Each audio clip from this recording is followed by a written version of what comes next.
Hola, ¿qué tal? ¿Cómo están? Buenas tardes. Antes que nada quiero agradecer a la Universidad Cuauhtémoc que me hayan permitido este espacio para platicar pues, con todos ustedes con respecto a un tema que pues, se volvió indispensable. No es que no lo hubiera sido, pero pues salta, digamos, hoy de manera muy clara que el manejo de la economía tanto en las naciones como en lo personal y bueno, lo que se traduce o lo que llegamos a conocer también como nuestras finanzas personales, pues es un asunto fundamental en nuestro presente y en nuestro futuro.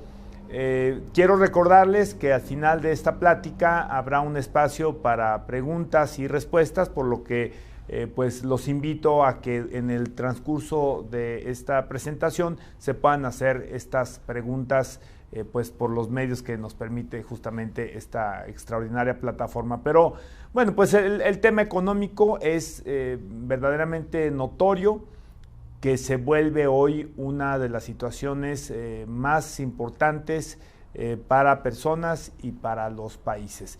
Por supuesto va aparejado o lo detona esta situación que hoy se hace más evidente, el hecho de una crisis sanitaria. Quizá no lo hubiéramos pensado así en otros tiempos. Normalmente cuando venía una gran crisis económica, venía precedida o venía un tipo de virus que era económico, no era sanitario. No sé, puedo pensar en aquellos, una crisis en Grecia, en Brasil, en Argentina, en México. Bueno, una muy importante que hubo en 2008 en Estados Unidos, que fue este pues tema bursátil, financiero, de forma donde hubo una situación de la banca con respecto a las hipotecas, el que cómo se envolvió este tipo de productos para que gentes invirtieran precisamente en estos pues esquemas bursátiles, y entonces cuando viene o cuando truena pues los pagos de todas estas personas que se endeudaron sin tener las capacidades, porque pues, el sector bancario había relajado sus políticas, se pusieron a prestarle a todo el mundo. Y bueno, pues finalmente truena y bueno, pues grandes bancos en Estados Unidos también se van a la quiebra y bueno, pues viene un replanteamiento de este sistema, ¿no? Pero bueno, era lógico en ese momento que tuviéramos como un impacto todos los países, que hubiera una gran crisis, que hubieran despidos, que hubiera muchos elementos propios de estos grandes golpes económicos mundiales. Más para atrás, bueno, pues la crisis del 29, ¿no? La gran crisis del 29, que siempre era un punto de referencia que hacíamos, ¿no? Parecía que era el coco, no podía haber nada peor que la crisis del 29. ¿Y qué creen? Que nos llega esta situación de la pandemia y detona pues lo que actualmente estamos todavía viviendo y que no hemos acabado de dimensionar los impactos y los efectos que pueda tener esto, sin asustar, simplemente para observarlos y para tratar de salir adelante todos de esto, ¿no? ¿Qué provoca la pandemia? Lo que todos saben, lo que todos ustedes han vivido. Primero, bueno, evidentemente las medidas que nos llevaron al encierro, pero que también llevó a los cierres de las empresas, de las industrias, de los comercios, y que pues detonó desempleo y pues caída prácticamente en toda la actividad de las cadenas productivas de cualquier sector prácticamente. Hubo ganadores, sí hubo algunos ganadores, los sigue de alguna manera habiendo hoy en día. No fueron empresas, no fueron sectores que desearon que esto pasara, pero que de alguna manera este ajuste que genera este tipo de crisis, pues sí logró tener algunos saldos favorables. Por ejemplo, la venta online. Creo que todos ustedes han estado pues al tanto de que Amazon, por ejemplo, es una empresa que ha tenido un crecimiento, si de por sí era ya la reina en este tema del comercio electrónico, era una de las grandes en todo el mundo con respecto a su valor y a su influencia, pues hoy se ha incrementado, ¿no? Y otras que no veíamos tampoco. Zoom, bueno, pues Zoom ha tenido un crecimiento también en términos de su valor y en términos de los usuarios, pues que también es de cientos por ciento, ¿no? Porque ha venido a verdaderamente ocupar un tema relevante en esquemas de comunicación, en las cuestiones sociales, ¿no? En las cuestiones de negocios, ahora en los temas educativos. Y bueno, pues son, digamos, que estos que van ganando las plataformas, la venta de productos, donde, bueno, pues es ir a mandar, pedir tu comida, o también la venta de algunas tiendas de autoservicio que a lo mejor baja de la forma presencial, pero luego sube en la entrega a domicilio. Entonces, bueno, pues lo que estamos viendo ahí es, repito, algunos ganadores, otros que se ajustaron muy rápido y muy bien a esta situación que vivíamos, y lamentablemente también muchos sectores con pérdidas, la aviación, por ejemplo, los hoteles, los restaurantes, todo lo que tiene que ver con la industria de la hospitalidad, en una situación muy compleja y no tan fácil de recuperarse, tomará tiempo. Pero bueno, este es el panorama, digamos, general. Y me voy a arrancar, digamos, que con la presentación aquí ya del tema de finanzas personales. Y bueno, pues, ¿a qué nos referimos con el asunto de la economía y las finanzas personales y cómo lo macro, esos números que luego nunca pelamos, cómo impactan en lo micro o en lo del día a día, en lo de las finanzas de las familias y de las personas, ¿no? Bueno, yo quisiera empezar por desagregar un concepto que pues es mencionado frecuentemente por los periódicos especializados en finanzas o las secciones de los periódicos pues en todo el mundo que tienen que ver con algo fundamental, que es economía y finanzas. Se habla mucho del Producto Interno Bruto.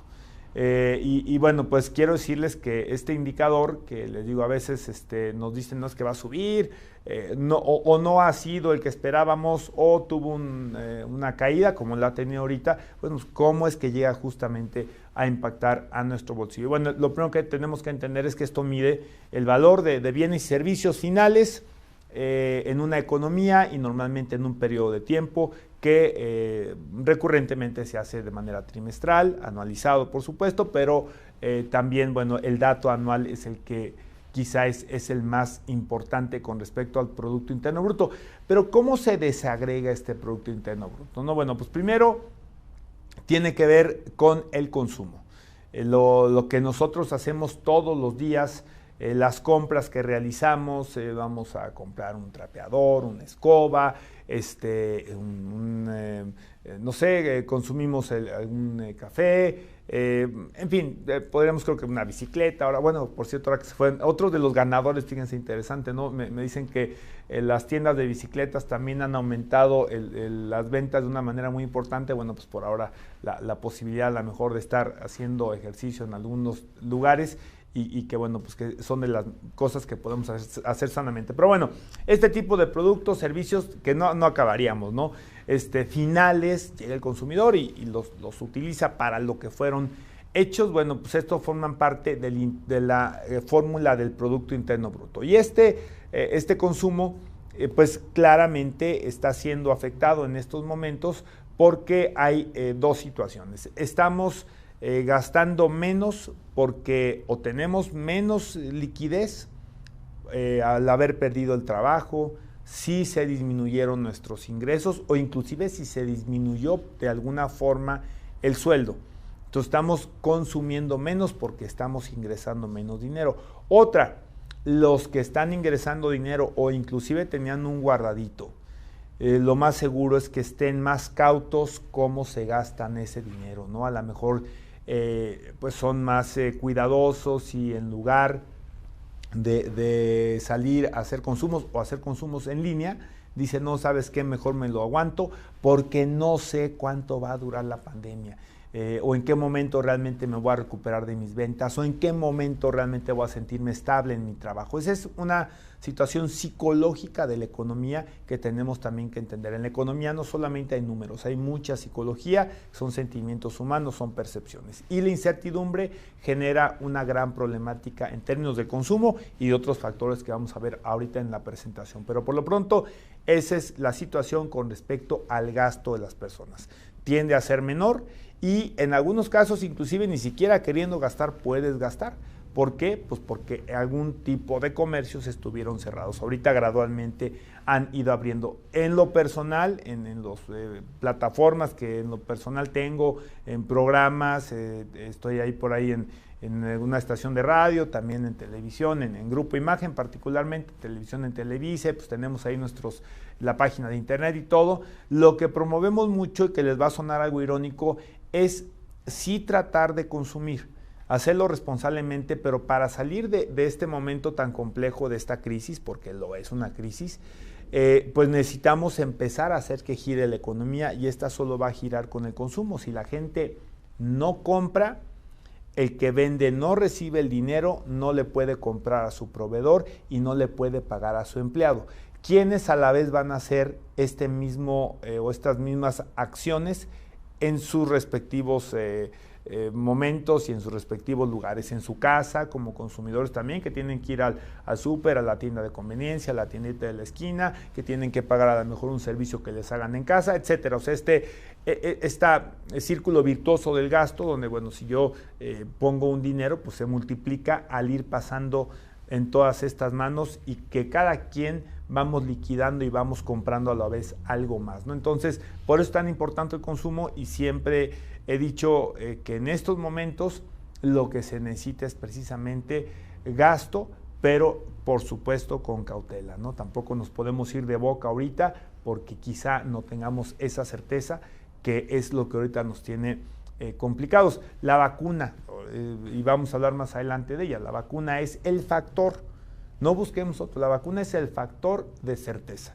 Cuando tengamos una vacuna aprobada por las instancias internacionales, particularmente la FDA, y que, bueno, a partir de la FDA me parece que prácticamente en cascada se vienen aprobando en otras instancias de gobierno que vigilan y supervisan los procesos para este tipo de medicamentos, o en este caso particular la vacuna.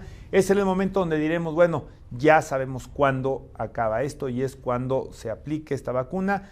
¿Qué incertidumbre habría adicional? Bueno, ¿cuándo llega a mi país? ¿Qué tan rápido se va a poder aplicar? Pero el punto toral es la vacuna, lo que va a detonar seguramente una mayor tranquilidad para poder regresar al consumo habitual en la medida que tengamos los ingresos.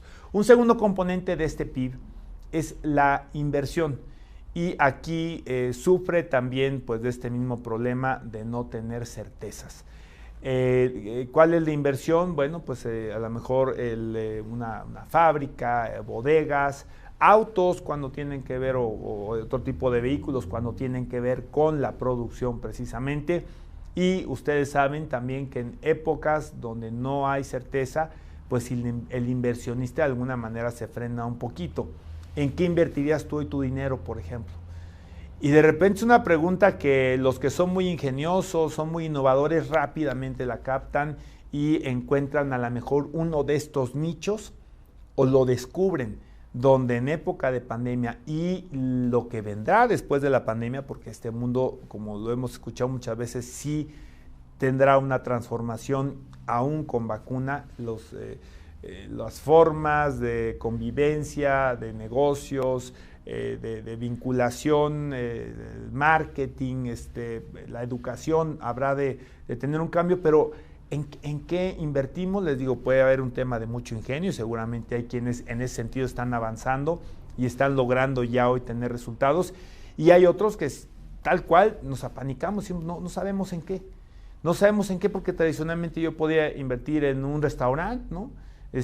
Y hoy digo, pues no sé, porque están al 30%, o invertir en una tienda, no sé, pensemos hasta en acciones, ¿no? Oye, voy a invertir en una tienda, algo que venden cosas físicas. Oye, pero ¿qué transformación va a haber? ¿Qué tanto se están adaptando para el mundo que viene, el mundo de más venta en línea, etcétera? O sea, es complejo para el inversionista encontrar hoy en qué apostar su dinero. El inversionista chiquito y el inversionista muy grande, ¿no? Cuánta gente que tenía puestas sus expectativas de crecimiento en acciones están en sectores que hoy vienen en franca picada, ¿no? Y que su recuperación no está clara. Entonces, por eso el tema de la inversión también está sufriendo y está necesitando de este elemento de certeza de cuándo se reactiva la actividad y cómo se reactiva esa actividad, porque regresamos, las cosas van a cambiar y aún las actividades que vuelvan a ser interesantes o lucrativas van a tener probablemente un cambio en su modelo. La inversión requiere certeza jurídica, esto también es importante. Yo no voy a invertir en algo, en un país, en un estado, o en un momento donde a mí no me garantizan que lo que yo pongo está protegido por la ley. Y eso es un asunto que las economías, las naciones tendrán que ser muy hábiles para garantizar precisamente esa certeza jurídica y hacer que cuando las inversiones regresen de nueva cuenta a los distintos mercados emergentes o las naciones industrializadas, pues hay una ventaja competitiva para que vengan a uno. En particular estamos hablando de México.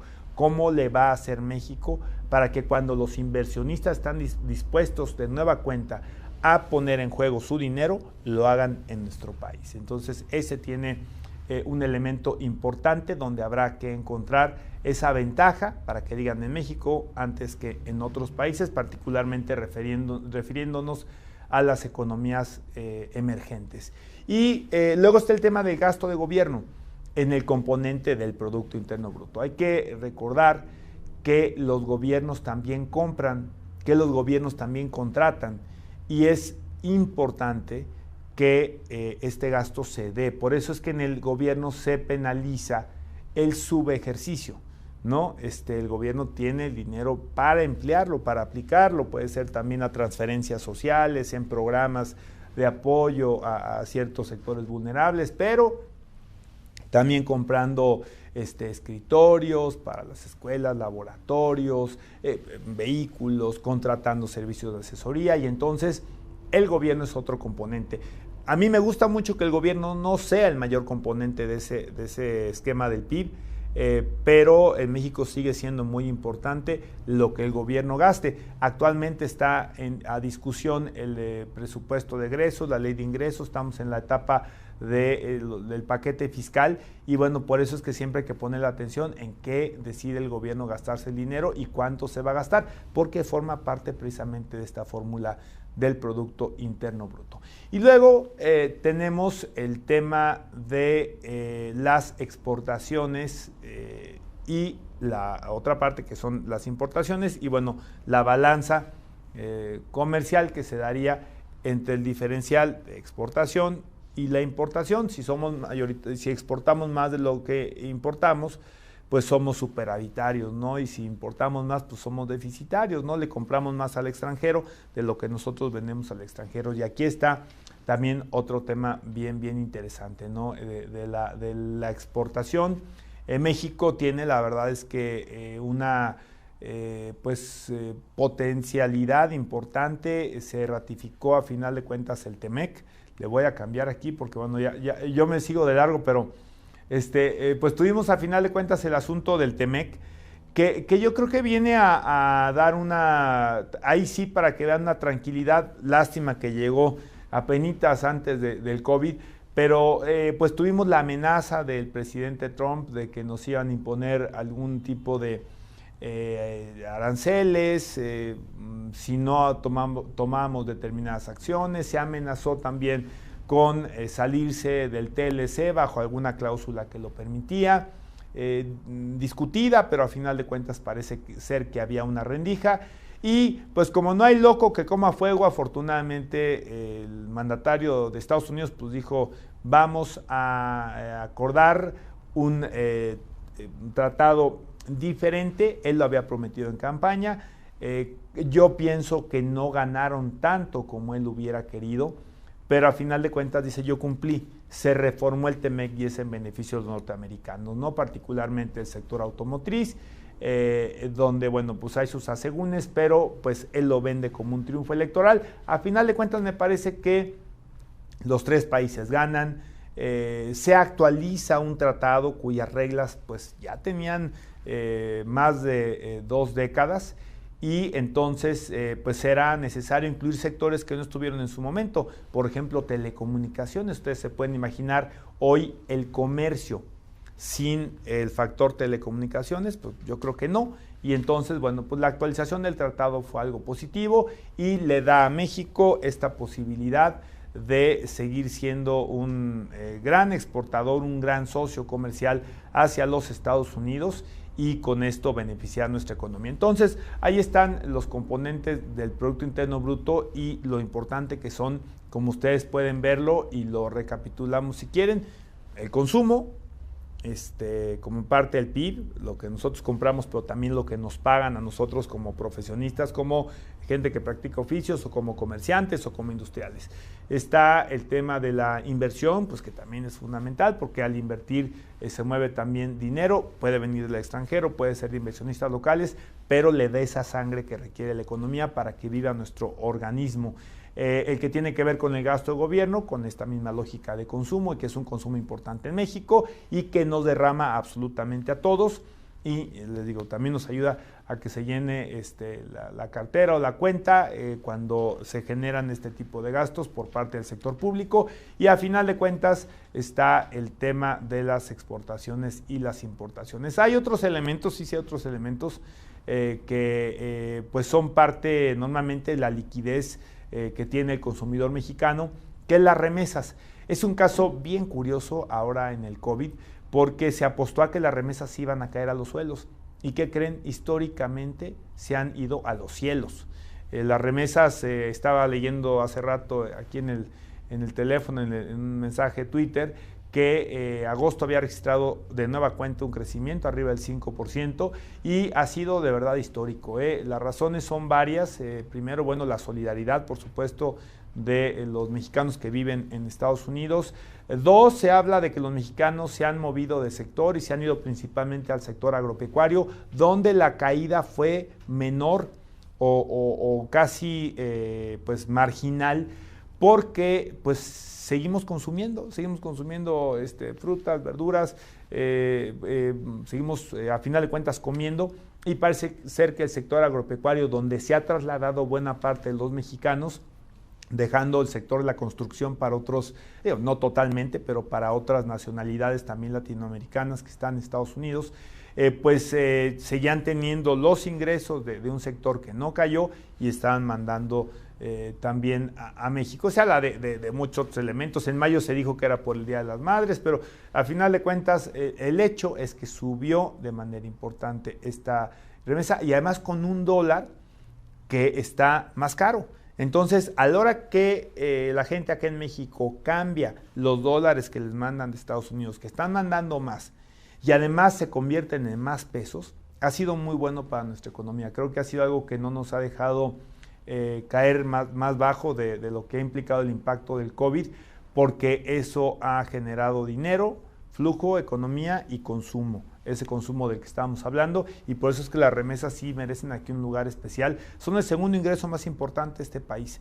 No sé si es algo de lo que, miren, ni es como para estar orgulloso, pero tampoco es para avergonzarse. Es un fenómeno mundial la remesa, no es un fenómeno solamente en México. Existe este tema en Europa, con respecto a África, con respecto a algunos otros países, del mismo Estados Unidos hacia otras naciones latinoamericanas, particularmente centroamericanas, y finalmente es lo que es.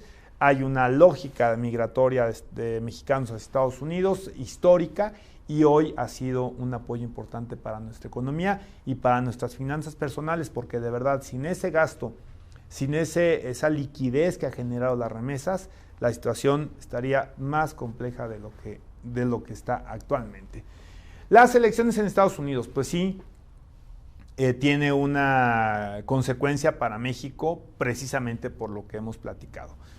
Hay una vinculación social y una vinculación económica.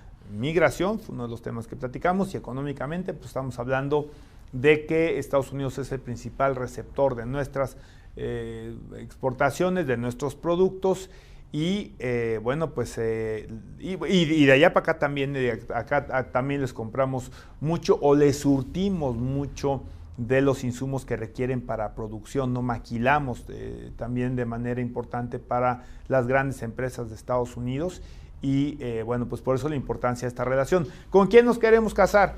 con Trump o con Biden, con los republicanos o con los demócratas. Caray, de verdad, complicado. Yo debo decir, a mí en lo personal no me parece brillante ninguno de los dos candidatos. Uno es el presidente en funciones y otro es el ex vicepresidente. Pero bueno, pues a final de cuentas, ahí está. Esa va a ser la elección en un mes. Hoy prácticamente en un mes, el 3 de noviembre. Y bueno, pues Trump genera altibajos muy complejos. Y no ayuda esa palabrita que usamos al principio de la presentación. Trump no ayuda a generarnos certeza. Un día dice una cosa, un día está de buenas, otro día está de malas, amenaza, soba, y de verdad, consolidado 4 años más y sabiendo que no habrá un día más, yo no sé qué ocurrencias pueda tener que nos generen una incertidumbre, no solamente directo en la relación con México. Por ejemplo, él ha tenido un choque fuerte con China, y esto lo que genera es problemas en la economía internacional, porque entonces la incertidumbre se vuelve de esas magnitudes. Hace poco ustedes se acordarán que pues amagó y además advirtió a empresas como Google, como Facebook, como iPhone, bueno, como Apple, de que no consumieran algunos insumos de los chinos. Ha tenido el tema con TikTok también, y bueno, tuvo el tema con los teléfonos Huawei, y genera mucha jaloneo entre las dos grandes economías mundiales. Hay otro tipo de pleito, se habla mucho del esquema 5G, de la tecnología 5G para las cuestiones celulares y datos. Y bueno, pues hay todos estos esquemas que la verdad, si continúa este enfrentamiento con un presidente que ha sido hostil, probablemente nos lleven al resto del mundo del brazo. No podría criticar completamente la posición de Trump, aunque no es mi personaje favorito, porque parece ser que el tipo que es buleador y todo, sí ha defendido de alguna manera y ha tratado de mandar el mensaje a los norteamericanos que necesitan hacer frente porque se los están comiendo los chinos, y entonces hay gente que le gusta esa posición. Con respecto a México, ustedes saben, ustedes vieron cuántas veces se nos pues puso ahí la posibilidad de aumentar aranceles, y que si no tomamos ciertas decisiones se aumentarían al siguiente mes en otro 5%. Ha sido de verdad muy difícil la relación con este presidente, aunque los resultados pues parece que no ha sido tan mala el TEMEC, y bueno, pues hoy pareciera haber una buena relación entre los gobiernos, pero repito, es un personaje volátil y eso nunca es bueno para la planeación. Por otro lado está el candidato Biden, ex vicepresidente de Estados Unidos, no una persona, digamos, con la mejor retórica. Dicen que a veces se le van comentarios de alguna manera imprudentes y que también tiene sus propias afectaciones, pero parece ser un personaje más estable. Los demócratas han estado también, son un poquito más radicales en ciertas posiciones, están más cercanos a los esquemas sindicales y se han manifestado algunos de peso completo que influyen en lo que podría ser la siguiente administración en contra de los términos del TEMEC, lo cual yo diría que a lo mejor es un discurso electoral, porque ya en su momento, por ejemplo, Bill Clinton, ya hace muchos años, antes de la aprobación del TLC, pues también como demócratas se manifestaron en contra y al final de cuentas pues apoyaron, se ratifica, y además en su momento Clinton hasta salvó a México de la crisis del 94-95 con un paquete importante de dinero que lo generó a través de facultades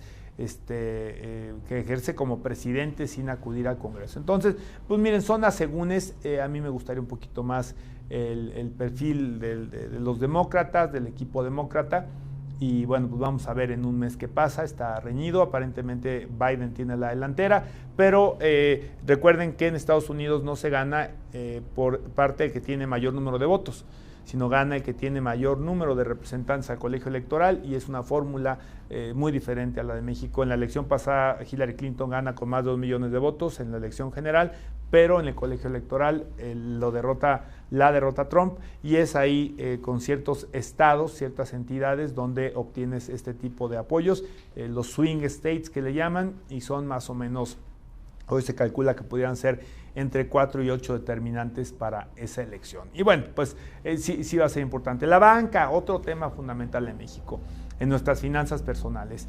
La banca pues aparentemente está líquida, aparentemente tiene para prestar, aunque es selectiva, no le está prestando a cualquiera, y bueno, pues lo tenemos que saber, que hay dinero para prestar, pero también van a cuidar su riesgo. Para el negocio de la banca tiene que ver todo con el riesgo. ¿A quién le presto y a cuánto le presto? La tasa de interés es el precio del dinero. Si me significa mucho riesgo prestarte, te pongo una tasa de interés alta, el dinero cuesta más. Si es un crédito va más o menos seguro, como luego a veces son los de nómina, pues te cobro una tasa menor, ¿no? Porque tengo certeza que vas a pagar o porque tengo garantías. Y entonces, bueno, pero el anuncio de la banca es: tengo lana, puedo prestar, nada más que voy a tomar mis precauciones. Nos otorgó prórroga, eso fue muy bueno a los que teníamos deudas en el banco, crédito hipotecario, crédito automotriz, crédito de nómina, crédito empresarial. Ya se terminó, ahora están en el proceso que se llama reestructura. Quienes después de la pausa de pago de 4 meses hoy no pueden pagar, están en un proceso donde se les invita a acercarse al banco para hacer una reestructura de plazos y de lo que son la tasa. La tasa ha venido reduciéndose, la tasa de referencia de Banco de México, otro indicador importantísimo, y esa tasa de referencia que ha venido bajando también ayuda a que los bancos puedan bajar la tasa comercial, y en esta reestructura, si nos dan menor tasa, pues también los pagos van a ser menores. Y si además estiramos los meses que se nos dieron originalmente y podemos reestructurarlo a más, pues igual nos puede alivianar. Eso sí, nos va a costar más tiempo salir de la deuda, pero bueno, pues ahí está el tema. Hay un temor de que pudiera haber mucha cartera vencida, pero al momento puede ser que no se visualice, porque creo que los bancos lo han hecho con inteligencia, lo han hecho con tiempo, han tomado las previsiones, el gobierno ha apoyado, porque estas decisiones de los bancos no se pueden tomar sin el visto bueno de la Comisión Nacional Bancaria y de Valores. Entonces, bueno, pues en eso ha habido, me parece, una banca sólida, que es importantísima. Algo que se decía sobre este tema del COVID, en principio, sin pensar que fuera a durar tanto, es que la única ventaja que había es que no tenía como fuente este problema que hubiera un sector financiero débil.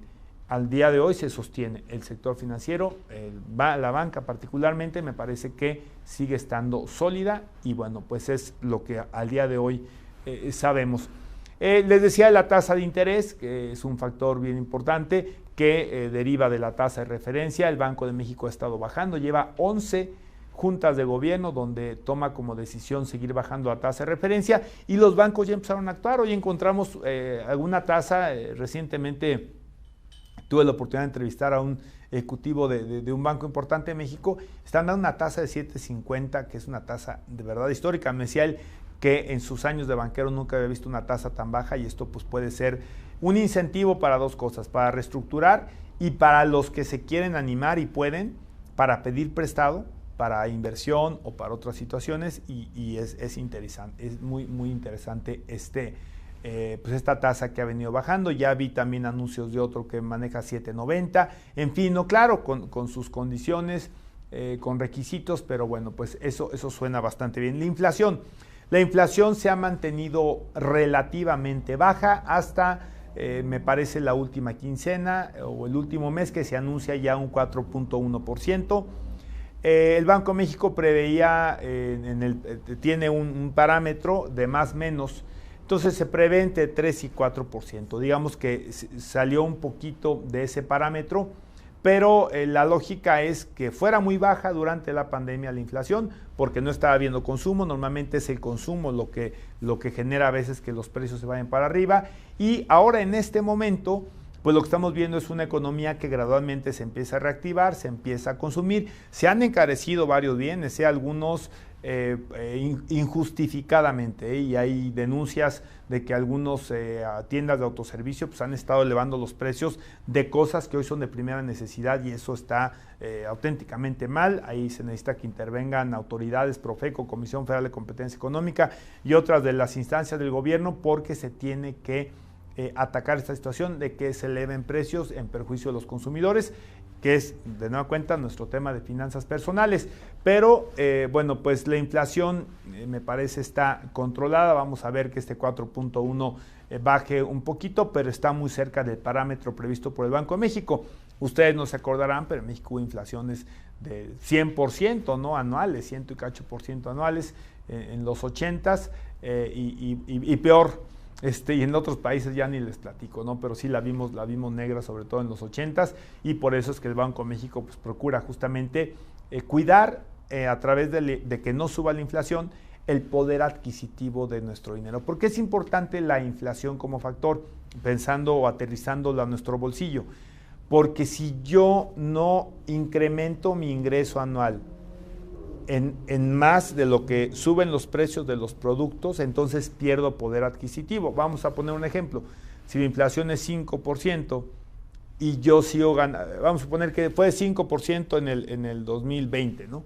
Y yo no subí mi ingreso al 5% en el 2020, quiere decir que los productos cuestan más caros, pero yo gano lo mismo. Entonces pierdo poder adquisitivo. Por eso es importante el control de la inflación en todo el mundo, pero bueno, pues particularmente aquí en México el que se hace cargo es el Banco de México. Medidas contracíclicas que nos pueden ayudar también a tener más dinero, ¿no? Y que tienen que ver con el gobierno. Bueno, pues la inversión de gobierno en el gasto que platicábamos del PIB, el gasto de gobierno. Y es algo de lo que pues esperemos también ver, que se ponga el dinero público a circular, ¿no? Que no haya subejercicio y que haga su papel. Además, en los otros elementos del PIB, pues que sí aliente a la inversión y que de alguna manera nos ayude también con elementos de consumo, ¿no?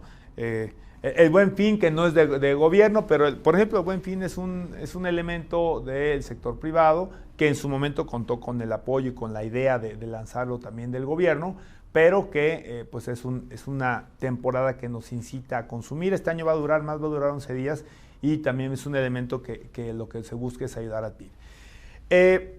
La equidad con respecto al PIB. Ha habido un debate bien interesante aquí en esto y ha causado mucha polémica y tiene que ver también con el presidente de la República y con sus opositores. El presidente ha dicho que el PIB es importante, pero no fundamental, que lo más importante es la equidad, y del otro lado ha habido quien ha atacado y ha dicho que el PIB es lo máximo. A mí me parece que hay mucha certeza en el tema de darle la relevancia que se merece al concepto de equidad. De nada sirve que un país crezca si la repartición se queda en manos de pocos. Y ahí es donde se ha medido por los economistas, y es un indicador que funciona para muchos países que les importa este particular elemento de la equidad, que es el coeficiente Gini.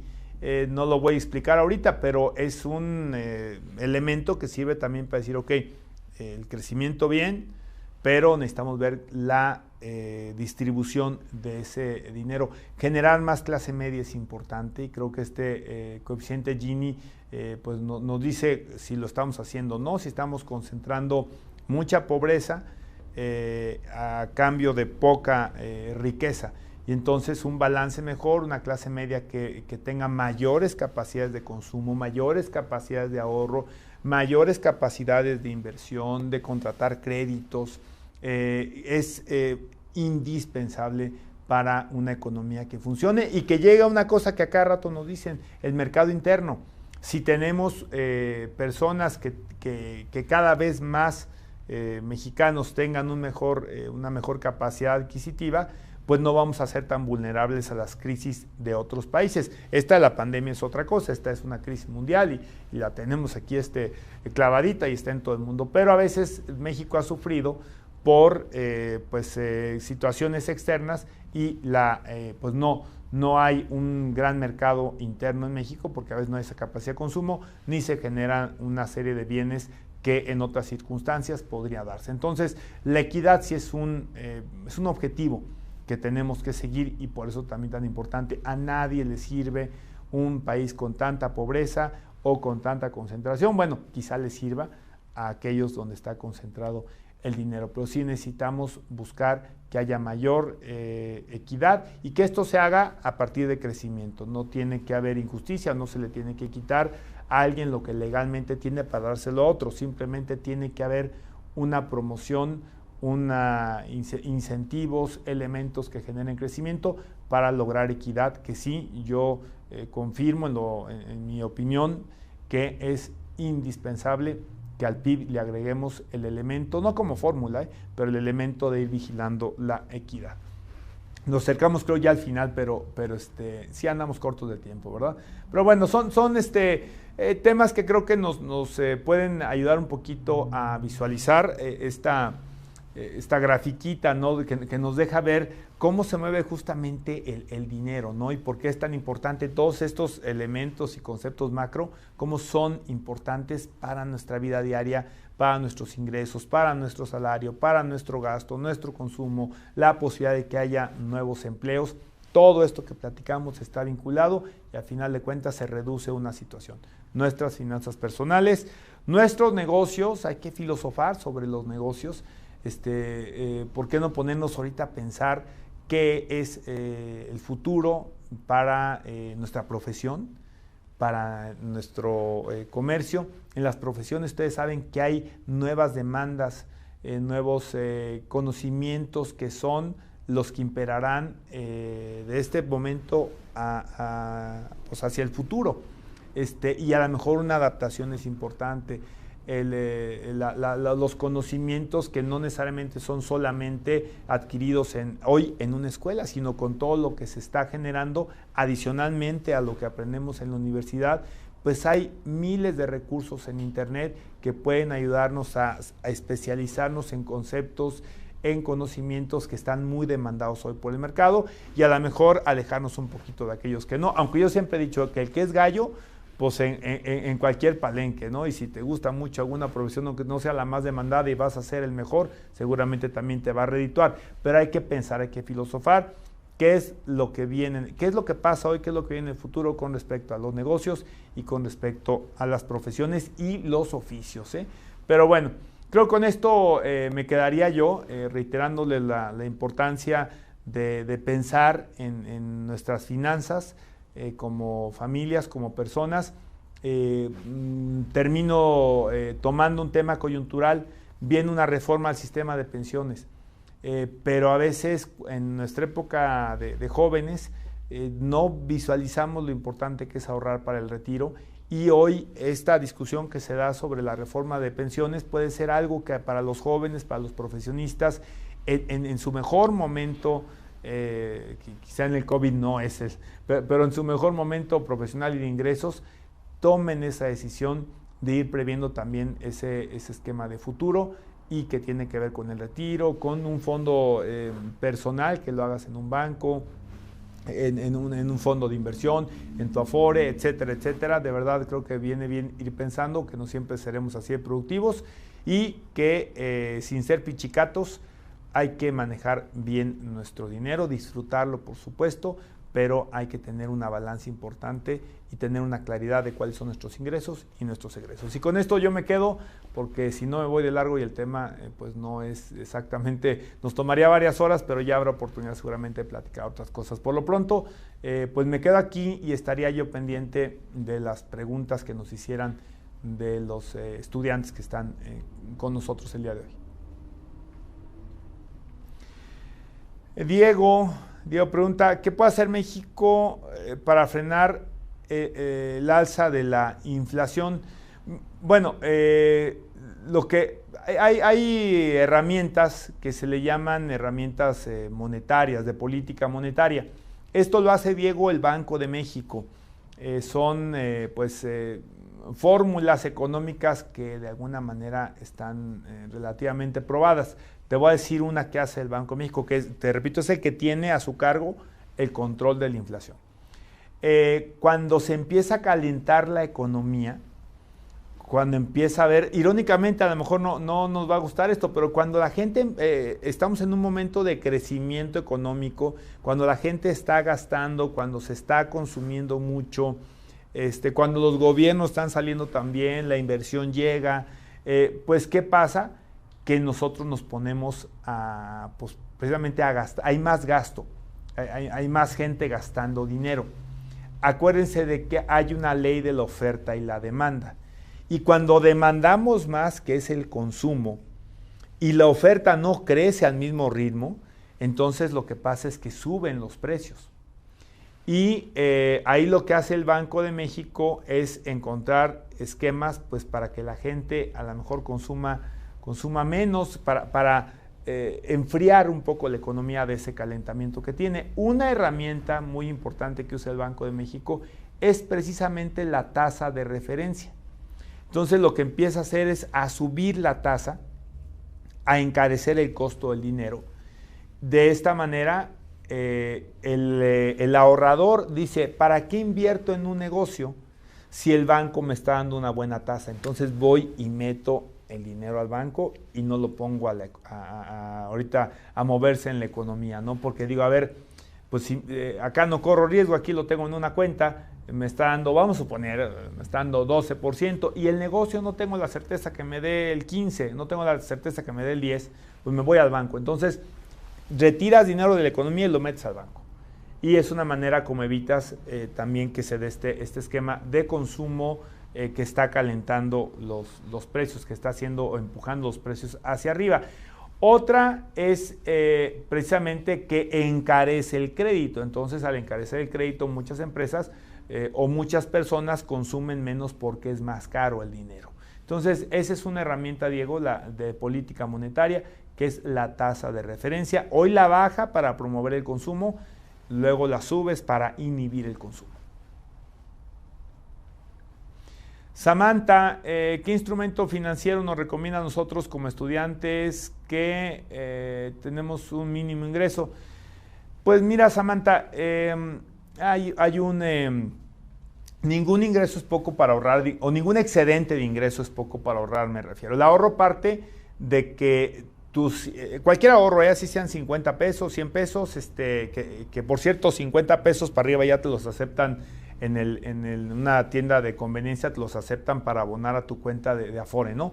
Pero el ahorro parte de la lógica de que tú ganas más de lo que ingresas, aunque sea un peso, pero en tu balance el ahorro es producto de esto, de ese diferencial entre tu ingreso y lo que gastas. Si estás acá, estás en deuda. Si estás acá, tienes un sobrante y lo puedes ahorrar o invertir. Quiero distinguir. Ahorrar puede ser abajo del sillón la lana. Invertir es ponerla a sudar. Entonces, a mí siempre me gusta distinguir porque, bueno, sí, el ahorro siempre es inversión. Perdón. La inversión siempre es ahorro, perdónenme, pero no todo ahorro es inversión, hay que distinguirlo. Y va de nuevo, si yo meto el dinero abajo del colchón, es ahorro, pero no es inversión. ¿Por qué? Porque no lo puse a producir, pero peor aún, porque esa inflación de la que hablamos le quita valor al dinero que está abajo del colchón. Mañana vale menos porque puede comprar menos. Pero bueno, ¿qué puedes invertir? Ahí te recuerdo a uno de los máximos exponentes hoy de lo que es la riqueza bien habida en el mundo, la riqueza bien habida que siempre es buena y siempre hay que admirarla. Warren Buffett. Warren Buffett dice que él se hizo tan rico porque entendió la magia del interés compuesto. ¿Qué es el interés compuesto? Es que si tú pones un peso en el banco, te va a dar, vamos a suponer, 7 centavos a final del año, ¿no? Y el siguiente año te va a computar tus intereses que te da por ahorrarlos, por tenerlos ahí depositados, a partir de 1.07, no a partir de 1. Y entonces se va a hacer este efecto también multiplicador. Esa es la magia del interés compuesto. Va creciendo exponencialmente. Entonces, Warren Buffett siempre tuvo desde chiquito. Hay algunas biografías que las recomiendo que la lean, o si no, luego ha de haber algunas también en algunas de las plataformas estas tan comunes, quizás hasta en YouTube, y puedes encontrar un poco la vida de Warren Buffett. Tema es, yo creo que puede ser un fondo de inversión. Hay fondos de inversiones mira, no les quiero mentir ahorita cuánto es lo mínimo que te acepta, pero de verdad ya con bien poquito puedes abrir un fondo de inversión. Hoy no tienes que tener grandes cantidades para meterte, por ejemplo, a la bolsa, sino que basta con que haya un pool de muchos inversionistas que generan ese gran fondo y tú vas llevándote los dividendos conforme vaya moviéndose las acciones que integran tu portafolios, que así se le llama. Entonces, yo te recomiendo que se metan esos retos luego que hay también de algunas empresas que te enseñan a entender la bolsa. No todo en la bolsa es riesgo así máximo, ¿no? Hay cosas que son relativamente seguras y que en lo que se puede ir metiendo el dinero, ¿no? Pero bueno, pues si no es eso, aunque sea una cuenta de banco, la verdad es, creo que la clave es, Samantha, poner el dinero a sudar. Eso es lo ideal y mantenerte lo más lejos de la tentación de sacarlo en la medida que puedes. A veces se necesita, a veces hay emergencias, pero trata de que esa categoría de emergencia se la des a las cosas que realmente lo son, para que no a la primera tenga, oye, emergencia es irme de viaje. Bueno, pues está padre, pero no es una emergencia, no digo, si vas de placer, ¿no? Entonces, pues poder categorizar bien cuáles son esas emergencias que te hagan retirar tu dinero, pero de verdad, de poquito en poquito, de 100 en 100, si tienes la constancia y esto está en algo que pueda multiplicar, la verdad es que siempre se hace ahí una bola de nieve en positivo. O sea que búscale fondo de inversión. Todos los bancos manejan algún fondo de inversión y te apuesto a que vas a juntarle bien si tienes la constancia. Paulina, ¿cuál es tu recomendación ante invertir actualmente comprando acciones que bajaron? Las que bajaron por la pandemia. Bueno, ahí puso Apple, no sé si Apple bajó. De hecho, Apple la tuvieron que partir en 4 porque subió tanto que la tuvieron que partir para que fuera, digamos, más comercializable en términos bursátiles. Yo creo que sí, no es pareciera esto como... Yo veo yo no soy un experto bursátil, pero me gusta leer y me gusta tratar de entenderlo. Siempre he pensado que en los temas bursátiles, acuérdense que lo que compramos son acciones de empresas y nos casamos con el desempeño de esas empresas, ¿no? Si venden bien, si tienen productos que son atractivos, que son novedosos, que van a generar a lo mejor una fiebre de consumo de este tipo de productos, si el mercado los va a demandar, a lo mejor no son tecnológicos, pero los va a demandar. Quiero pensar, el tema de los laboratorios, ¿no?, que producen medicinas, en fin, o sea, hay momentos donde efectivamente lo que el mercado demanda pues hace que las acciones de algún bien suban o definitivamente se caigan, ¿no? Ahora, con respecto a la pregunta de Paulina, y que tiene que ver con esto, ¿conviene invertir en acciones que bajaron muchísimo porque tenemos la expectativa que van a subir? Pues habría que atender en particular a la empresa, ¿no? Hablamos del sector aeronáutico. ¿Qué va a pasar con el sector aeronáutico? Particularmente con el que tiene que ver con el transporte de pasajeros, ¿no? Es un tema complicado. ¿Qué es lo que yo creo? Que va a resurgir, ¿no? Evidentemente, esto no quiere decir que se acabó con el sector, simplemente que va a tomar tiempo. Podríamos pensar, no es que esté haciendo recomendación, podríamos pensar que ese es una apuesta, pero ¿a qué aerolínea? Ahí viene lo complejo, ¿no? A lo mejor hay unas que no libran la pandemia y habrá otras que saldrán bien. Ahí ya hay elementos mucho más complejos, ¿no? Sus reestructuraciones de sus deudas, las aerolíneas, por ejemplo, solamente por poner el ejemplo, pues son empresas que viven con un alto elemento de endeudamiento, ¿no? De apalancamiento. Entonces, bueno, pues habrá que ver quién reestructura bien, quién logra patear el bote, ¿no? Mandar sus pagos importantes de deuda a un digamos, espacio de tiempo donde pues no se le vengan encima y las truenen. O sea, sí habría que atender particularmente a la empresa. Los que estudien finanzas pues sabrán que leer los estados financieros pues podrá ayudar mucho a esta determinación, pero si no tienes ese tipo de expertise, sí creo que puede haber, no me lo tomen a locura, pero sí creo que tiene que haber, sí, un análisis del sector, de sus expectativas de regresar al crecimiento, de ser actores importantes como lo han sido, y sabes que también un poquito de un feeling de consumidor. Oye, esa empresa yo creo que tiene, a mí me sigue atrayendo, sigue teniendo cosas que son importantes para los consumidores, que hoy a lo mejor no están en boga, pero que seguramente al regreso o al retomar la normalidad van a volver a irse para arriba, ¿no? Entonces también hay un feeling de consumidor, pero sí puede ser una manera de comprar acciones de empresas que se han ido a un valor muy bajo, pero que siguen teniendo ahí ese potencial, esa capacidad, ese atractivo para los consumidores en etapas de normalidad. Uriel, ¿qué nos podría decir de la caída de la bolsa de valores tras el resultado positivo de Trump del coronavirus? Pues mira, yo creo que es una cosa completamente pasajera. El tema de Trump, ¿por qué tiene un impacto en la bolsa de que Trump tenga coronavirus? Pues porque siempre hay una incertidumbre de la gravedad o del desarrollo de este virus en el organismo de un señor que nos puede caer bien o mal, pero es el presidente de Estados Unidos. Y es el candidato a elecciones en un mes. Voy a poner un caso, yo no le digo, ha habido comentarios de muy mal gusto, de que a nadie se le decía la muerte, pero ¿qué pasa? Suponiendo sin conocer qué pasa si muere Trump, ahí sí se genera un escenario impresionante de incertidumbre mundial.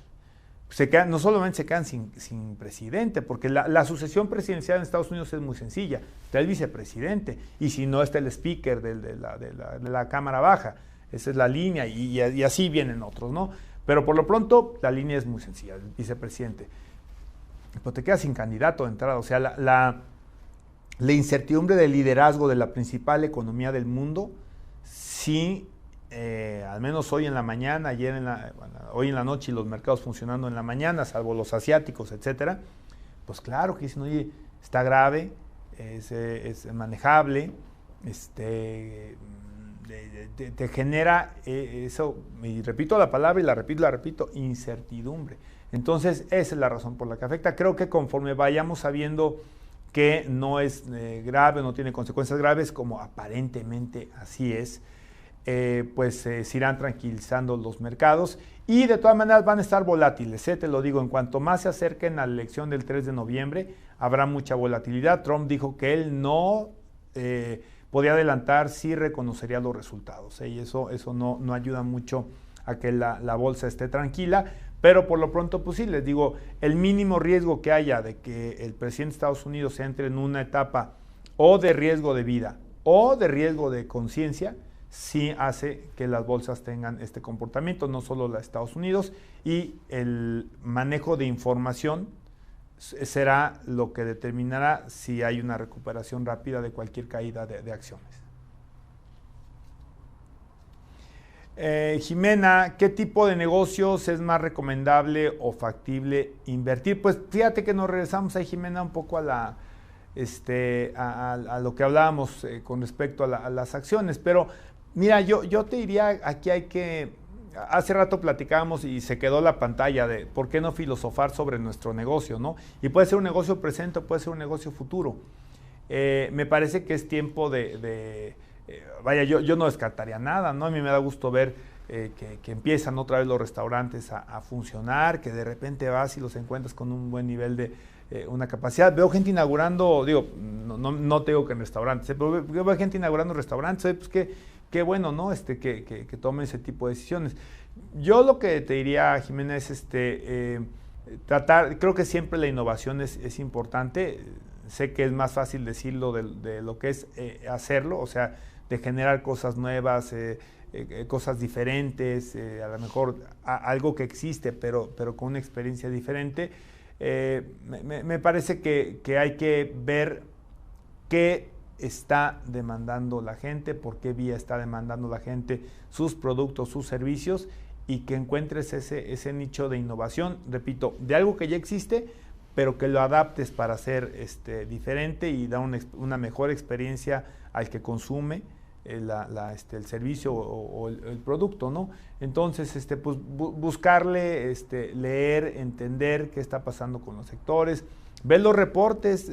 Muchos de los sectores económicos en México están asociados en cámaras, en asociaciones mismas, valga la redundancia, y ponte a darle una checadita, ¿no?, a todos los sectores, qué está pasando, qué expectativas, qué está pasando en otros países del mundo, ¿no? Cómo aquellas economías que ya reactivaron negocios prácticamente al 100, cuál es su comportamiento. Y lo padre ahorita del internet es que podemos leer sobre todo en todos lados. Entonces yo creo que ahí te puede dar algunas ideas de qué hay para innovar en México o para copiar. Se vale, pues ese no tiene copyright. O sea, yo creo que en tema de los negocios lo podemos hacer, digo, salvo que no te metas a cuestiones de marcas, ¿no?, o de secretos industriales, pero creo que hay cosas copiables y hay que ver qué está sucediendo en economías que se pueden parecer a la mexicana y que ya están caminando al 100 o al 80, pero que ya te dan una idea de cómo viene y qué podemos tomar de ahí. Fernando, ¿es conveniente emprender un negocio en línea? Sí, en estos tiempos sí creo que es muy conveniente. Yo creo que esta es una de las cosas. Ya venía una tendencia importante de los negocios en línea antes de la pandemia, pero con esto se ha acelerado muchísimo. No sé si me al extremo decir que el que no está en línea no está en el comercio, pero yo sí veo hoy por lo menos dos ventanas que son compatibles. No es una u otra, pero son compatibles, que es tener tu servicio físico, tu showroom o como le quieras llamar, y tener tu posibilidad de tener un aparador en línea para vender. Ahí lo que recomiendo también es, Fernando, el que te acerques a conocer las distintas plataformas a través de las cuales se puede vender en línea. Sí son, pues tienen sus diferencias, hay algunas más convenientes. Es difícil que nosotros tengamos esquemas de arranque, de logística, de cobro, unos ciertos elementos ¿cómo se llama?, de certeza, de seguridad del que lleva a cabo la transacción en línea, y tenemos que depender de estas empresas grandotas tanto para cobrar como para entregar nuestros productos. Pero sí creo que el emprender en línea es presente y futuro, y está hasta en los sectores que uno pudiera hoy creer que es inimaginable, ¿no? Yo lo pienso como abogado, y creo que pues para allá vamos, ¿no? A lo mejor con muchos elementos que se tendrán que hoy ver en línea. El simple hecho de la dinámica de gastos de una empresa, aprovechando todo lo que se puede hacer por vía de internet, por ejemplo, las reuniones.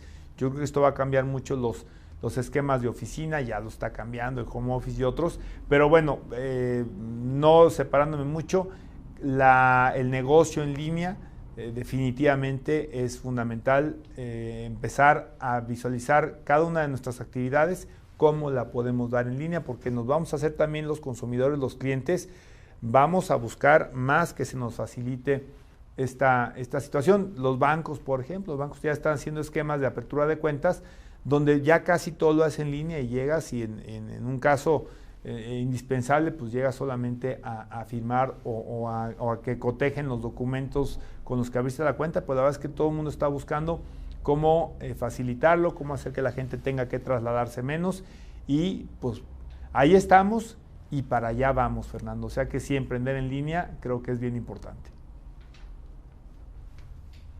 Brenda, ¿usted cree que existirán repercusiones políticas, económicas a otras naciones donde México se verá afectado en tiempos post-COVID?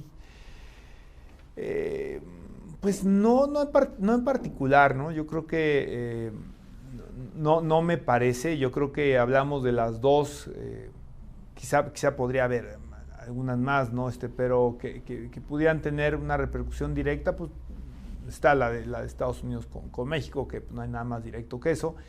Y ya platicaba del tema de China, ¿no? Ha habido otros asuntos que recientemente nos han pegado y fuerte. Está el tema de los países productores de petróleo, ¿no? No solamente los que están en la OPEP, sino los que no están en la OPEP, que también no tienen quizá un peso igual o mayor que los que sí están, pudiera ser otro, pero pues son situaciones que vivimos antes del COVID, que no tienen que ver mucho con el COVID, no tienen que ver nada, y que las seguiremos viendo después. Pero siempre habrá esos riesgos de política económica internacional que tengan algún impacto en México, sin duda siempre seguirán existiendo. Lisette, ¿cuánto tiempo aproximadamente tardaría México en recuperar su economía por esta situación? Ay, Lisette, pues mira, se habla de, tú lo sabes, de un retroceso. Hoy ajustaban en la mañana algunos analistas a 9.80 la caída de la economía, que es muchísimo, pero bueno, creo que todos los países, si no es consuelo, pues estarán por ahí. Se habla ya del año que entra de una especie de rebote, de un crecimiento arriba de 3%, lo cual pinta bien, de recuperación de empleos. Creo que la inercia siempre es, después de una caída tan fuerte, pues siempre es a rebotar en esos números. Pero, pues mira, Lisette, yo no tengo todas las herramientas a la mano, solamente te tendría que repetir lo que se dice por parte de los analistas. Se habla de 4 o 5 años en algunos casos de recuperación. Solamente te quiero señalar algo. No digo para que no se preocupen, pues todos tenemos una preocupación porque estamos en giros distintos, o por ser estudiantes ustedes tienen una perspectiva de que quieren que el sector al cual se dedican o se querían dedicar pues esté bien, esté sólido, ¿no? Pero yo sí haría aquí una aclaración. No todos los sectores se van a recuperar al mismo tiempo, y eso también puede dar algo de tranquilidad, y a otros a lo mejor les va a dar preocupación. Cité la crisis del 29 y hoy citamos esta crisis. ¿Por qué? Porque la del 29 nos demuestra esas dos cosas. Hay sectores que se recuperan muy rápido y hay naciones que se recuperan más rápido. El 29 solamente nos sirve, el 29 y los 30, principios de los 30, para entender que así funciona esto, ¿no?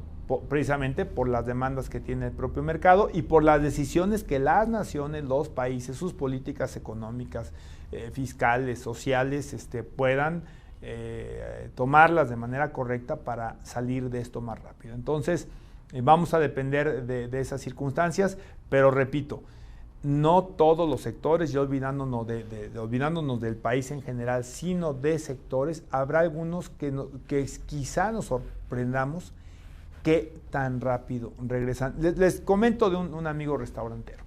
Me decía que las ventas que tiene, de verdad a mí me sorprendió muchísimo, que hoy tiene una de sus sucursales con ventas que no tenía antes de la pandemia.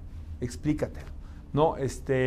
Entonces, habrá sectores que saldrán muy rápido y a lo mejor saldrán mejor de cómo entraron a la pandemia. Por eso hay que tratar de encontrar muy bien las tendencias pues de lo que la gente está consumiendo, lo que la gente está demandando, para ver por dónde no nos tenemos que quedar forzosamente estancados a un número que yo te diera de 5 años, ¿no? Esto para mí, el decirlo a rajatabla, significaría pues, que todo el mundo se queda 5 años estático porque no va a haber crecimiento. No, sí va a haber para algunos, ¿no? Y para otros costará más trabajo salir.